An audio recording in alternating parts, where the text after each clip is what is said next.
Let there be light.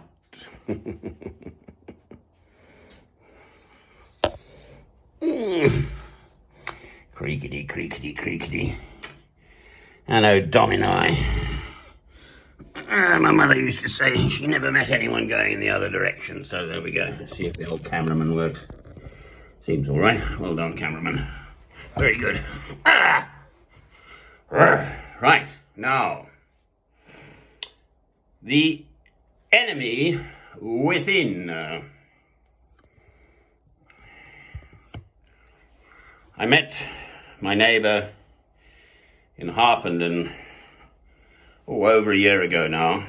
We had a chat, obviously, brief chat, nice old proper Londoner. 70s, so on, smokes. Should have smoked himself into an early grave. He reckons he might as well enjoy it while he can or something. Can't take it with you, can you? And as is my wont, I am a Christian. I said, are you a Christian? He said, yes. Dug out his Bible, which I think was gathering dust somewhere. And we've just had this quite rather sweet conversation on messaging, texting over the internet. And he's ended up with, we all crawled out of the sea, or something. Well, the enemy within, in that context, is oneself, basically. As a Christian, if I can get one thing right, just one single thing, it is that I love God through Christ. So that's the message I just sent him back at 1:36 a.m. or something. See what he comes up with next. And until you recognize that why we are in this earth is to love God through Christ, you are the enemy within. Oneself is the enemy within, because you're from all the way through your life pushing the self-destruct button. But then there is, of course, Saul of Tarsus, who obviously became St. Paul on the road to Damascus. He was transformed by God. And clearly, with Peter, the two most important worldly figures in the history of the whole Christian church.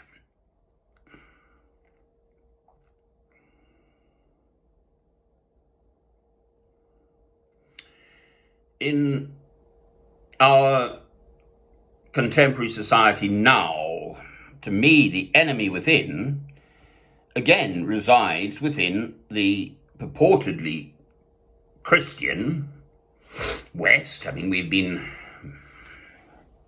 massively exposed to Christianity in general. Sorry about the cough, it's a tickle. I have to take heart pills, so it just produces this tickle. It's not COVID. I can't stop it either. It just comes. Well, materialism, for instance, that's a bit of an enemy, quite frankly. Massive one, really. All you're interested in is your next big flash motor car, your next washing machine, or kitchen, or bathroom, or some material thing.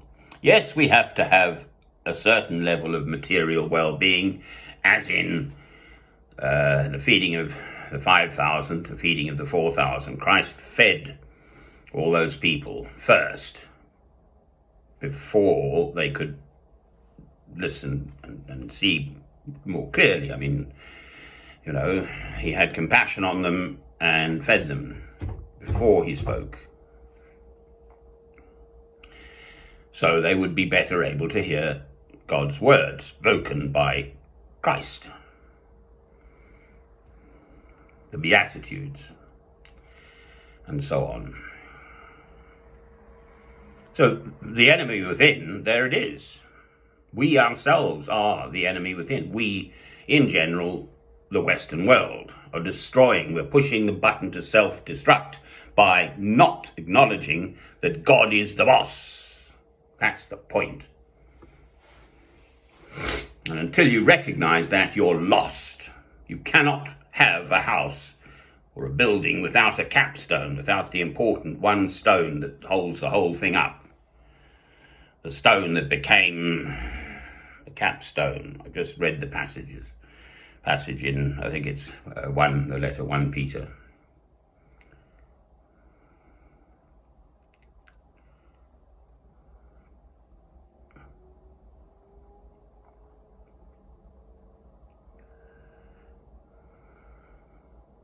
There are the 2 commandments, so love God and then love your neighbor as yourself. These 2 commandments hang all the law and the prophets. On these 2 commandments hang all the law and the prophets. Amen. Right, so this poor MP's just been stabbed by, I've just heard the news, BBC World Service kicks in at 1 a.m. and they're purportedly saying it is sort of terrorist related. Well, we went in my lifetime now, so I can speak about this, not the First World War, not the Second World War, the First World War, in which my own father fought for the Royal Norfolks from King's Lynn, the war to end all wars. Look at us, every generation finds an excuse.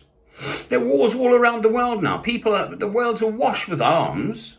We continue manufacturing and selling them. British aerospace.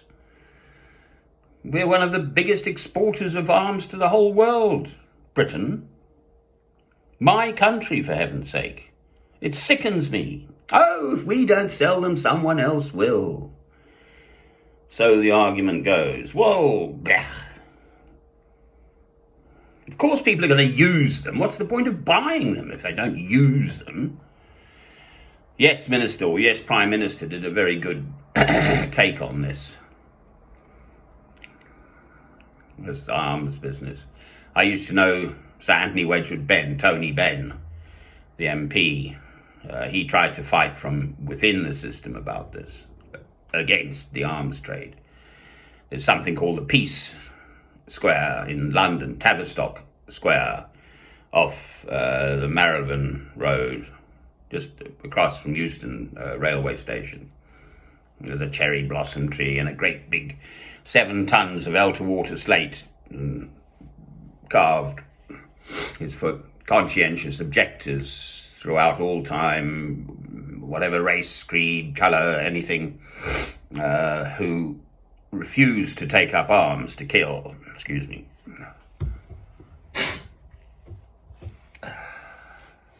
I used to go and pray there. I mean, Gandhi's in the centre, and there are various other figures who've stood for peace in statues in the square. So the enemy within, well, my background is Scottish. And of course the Scots are rather known for having a few bevies and then go and kill a lot over the hill over there. You know, they've got tempers, the young ones. It's sort of human nature. Oh, he killed old grandfather, oh, my uncle. Right, we're going to kill them then.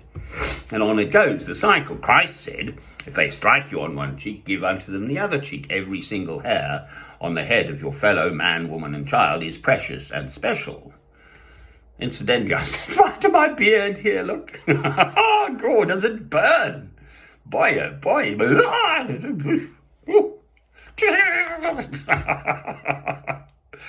I was fiddling about with my candle. My beard got too close. The enemy within. Right, we, the West, indiscriminately slaughtered, that's Mr. George W. Bush, et al., the Americans, Mr. Tony Blair, et al., the British, the English, countless tens of thousands of innocent Iraqis. So Saddam Hussein, having taken Kuwait, then had these 300,000 battle-hardened troops fighting Persia, Iran, and he had the muscle power to wander in and take over Saudi Arabia. And they're soft. The Saudis, they've got loads of money through the oil, but they're not a military nation in that regard. And that was the problem. So the West kicked in there and deposed Saddam Hussein. Look what a mess that is. Still. But my point being, we slaughtered so many innocent Iraqi citizens, Muslim people. Now, what a surprise if especially the youngsters, Muslim youngsters, are not sickened by that and wish to take vengeance on us in general, the West. Where do you think all this so-called terrorism is coming from? I mean, we in Britain still have, quite frankly, it's still bubbling away. Ireland, the island of Eire, E-I-R-E, and Northern Ireland, and Catholic and Protestant, but Britain executed these, I think it was 16 men back in, I'm perhaps confusing this, perhaps it was 21 men, but I think it was 1916. It was during the First World War, and they captured the leaders of the IRA or whatever, and they were executed. Well, that totally inflamed the Irish people against the English, basically. You know, going back to the 1300s, was it 100 Years' War against the French? You know, the English are not exactly well liked over the centuries all around the world. I was speaking to an Indian chap just 2 nights ago, traffic warden, young chap, 22. You know, your average Indian doesn't like what the British did in India. Yes, they may have left some good legacy out there, but there we are. We raped the country, the labour force. That's why Britain grew wealthy, one of the big reasons. Tea and the like. And the cheap labour and the weather conditions to produce it. So the enemy within, well, they've just stabbed this MP and they're saying maybe it's terror related, as it were. Well, I'd hardly be surprised. The innocent, as it were, will suffer. But are we innocent? That's the point I'm making.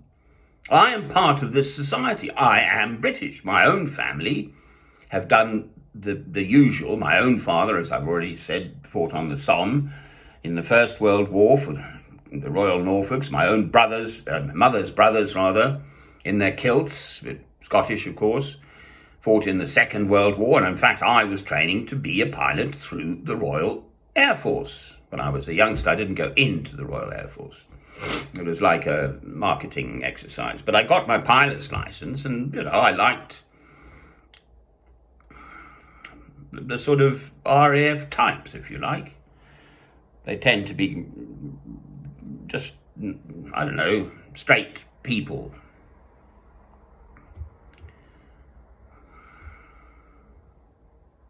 Military types, in fact, in general. Army, Navy, you know, in general. So, there's a conflict, you know. Can you have a military chaplain? Can you have a queen who is the supreme governor of the Church of England, but also the head of Britain, i.e. the head of the state, the army? So in a sense, it is the Queen who sanctions all our doings in the world, which includes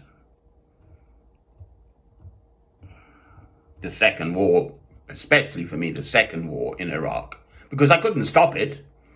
There were apparently millions of ordinary British people who protested. Well, I just don't see the point, you know. They'd made their minds up, the politicians, Mr. Tony Blair and the rest. And that's what they were doing. So why waste one's time and effort? It's more for yourself that you go and protest. But I haven't forgotten. It is in my lifetime. Therefore, I can and will speak about it. I can't say for the earlier wars, other than that as a Christian, all war is wrong. It is evil, anti-Christian. All wars, throughout all history, in fact. That's the whole point. Christ came to give us the opportunity, us, mankind, to rise out of the mud and aspire to God, to love.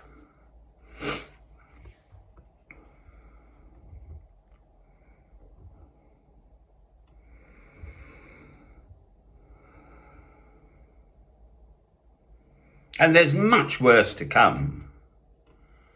There's so much of this sort of stuff stored up. I mean, I was so utterly shocked.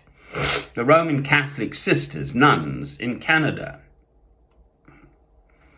documented hundreds of these little indigenous First Nation people just killed and buried. They found their bones. In Ireland, the washerwoman, these unwed young mothers, they took the child away and totally crucified the woman who had sex outside of marriage.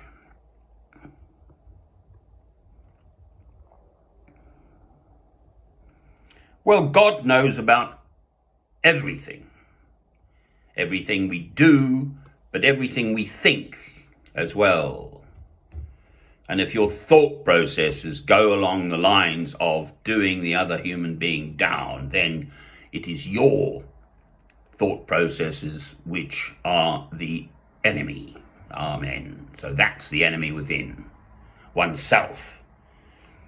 Until you start rising through love to God, you're lost. Amen. Take up your cross and follow me each day. Well, so I do. I never said I'm a perfect Christian. I do try to be a better one each day. Amen.